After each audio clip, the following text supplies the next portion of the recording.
Mauthausen. Todo está preparado para impresionarte. Los españoles fuimos de los primeros en llegar. Me encanta la historia, me fascina ese capítulo de la historia. Mucho, muchísimo. Estudié en el Colegio Alemán en Canarias, así que conozco muy bien el asunto, ¿no? Tuve una experiencia personal tremenda en el año 2009 dirigiendo en Polonia, cuando paralelamente fui a visitar los campos de concentración de Auschwitz y Birkenau, que cambió mi vida en cierta medida. Y oye, cuando me enteré de que este proyecto estaba en producción, pues fue como, tengo que hacer la música de esta película. Me llamo Francesc Boix. Esto no ha sido un intento de fuga.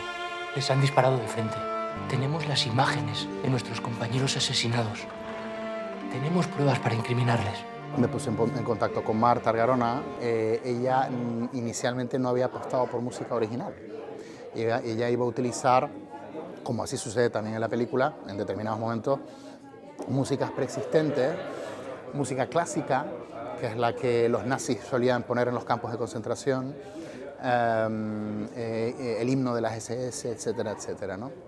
Pero a medida que aquello fue evolucionando y el montaje de la película fue evolucionando, se dio cuenta de que hacía falta una música original, una partitura original que contara musicalmente todo ese sentir, ¿no? ¿Se puede saber qué estás haciendo? No podemos quemar las pruebas de lo que han hecho.